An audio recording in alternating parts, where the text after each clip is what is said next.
New York City, what the hell is going on? You are sick of all of these NYC investing regulations, landlording laws, but you want to invest in real estate. You need proximity to the city. You're not sure where to go. Well, this is the perfect video for you. We're gonna be discussing options that are available for you right away for investing if you need to get into NYC, but you know it's just so crazy with these wacky laws that are happening every single day. My name's Shawn McEnteer. I'm the house hacking realtor of Northern New Jersey and the team leader of the Living in North Jersey real estate team. I've been house hacking for over a decade in the Garden State, and my wife and I have gotten to financial freedom. Our goal now is to help new investors accelerate their investing goals so they can invest and have a fast track to financial freedom. So you can stay up to date with everything that's happening in Northern New Jersey. Why don't you click subscribe so you can be the first to know about future videos when they come out. So the newest law to come out in the city right now is this, I guess landlords have to pay the broker's fee. The tenants don't pay the broker fee anymore. And it's like, it gets crazier and crazier. To me, I don't understand it. I get it that they're trying to help tenants in some way. Most of these laws, they come out in a way where they're trying to help individuals, and it just doesn't pan out that way. So here's another one where it's just like, why don't they just make it mandatory to say, you know what, you have to give notice to a tenant that's applying that fees are negotiable. You know, it could be that simple, because at the end of the day, why should the landlord have to pay a broker fee? Why should the tenant have to pay the broker fee? It should be negotiable where both parties can agree on terms, and that's how it is. So I think it's a very simple, easy solution, but once again, it's just another wacky law that New York City is putting into place, you know, from their Airbnb bans to everything else that they're doing with rent control, all that kind of stuff.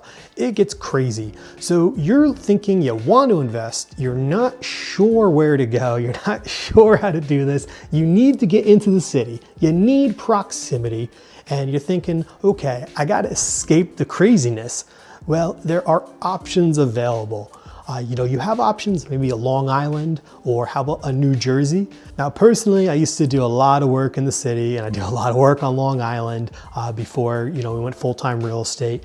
I did project management, and, you know, getting onto Long Island was always a hassle. I always felt like I was trapped when I was on Long Island, where it's like you're paying $50, $60 just to get into New Jersey. There's traffic at all the crossings all the time. So it's like you're kind of stuck on Long Island. Some people love it. That's great. It's not a bad location, but I always loved the fact that in New Jersey, you know, I had the freedom to go where I wanted. Wasn't really trapped in a state because we had the rest of the entire United States to the west of us.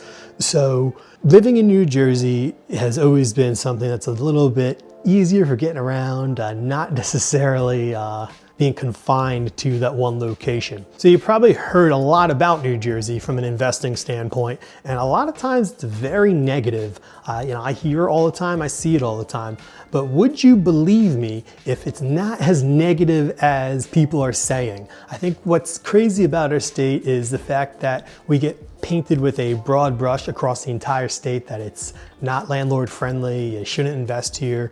Well, you know, here's some proof. My wife and I have been doing this for over a decade, and we're yet to miss a single payment of rent across our rental properties. So there must be something that we're doing right. What we've found is that there's areas you should invest in New Jersey, and there's areas you should not invest in New Jersey. For example, Newark, New Jersey has some of the strictest landlording laws in the world. They're actually worse than New York City. People get attractive because there's some lower price to enter, but it really stinks if you cannot evict tenants, if you cannot raise rents, if they move out and you still cannot raise rents. That's just wild. So there's places like Newark that we tend to avoid and say, you know, why would we want to bother investing there if we can't get a return on investment or we can't, you know, have a successful property? On the other hand, there's surrounding towns that have amazing proximity through New York City direct transit lines to bus lines for getting into the city, whether it's train, bus, or car. Getting into NYC is pretty easy from certain locations in New Jersey. Coffee break. Love my morning cold brew. Can't live without it. If you're into cold brew, why don't you drop a comment below? In New Jersey, town by town, it's always a little bit different. Some towns have crazy rent control. Other towns are very lenient. There's towns that say, maybe 5% rent control, which if you look at it in the grand scheme of things, you have a $3,000 a month rental, that's a pretty significant increase in rent you're allowed to do. So you gotta look at every single town from a town by town basis. I noticed that a lot of towns in the Hudson County area tend to be much stricter. Now you're thinking to yourself, oh, well, Hudson County is right next to NYC. It is, and you can get into the city very easy. But if you look at some of the transit lines I was mentioning earlier, you can see that train in the NYC in places like Essex County can be very, very lucrative because you get into the city in 30 minutes or less in some cases, which is very awesome for commuting. Implementing a house hacking type strategy in northern New Jersey becomes very successful because you're able to compound on some of the state laws that work tremendously in your favor.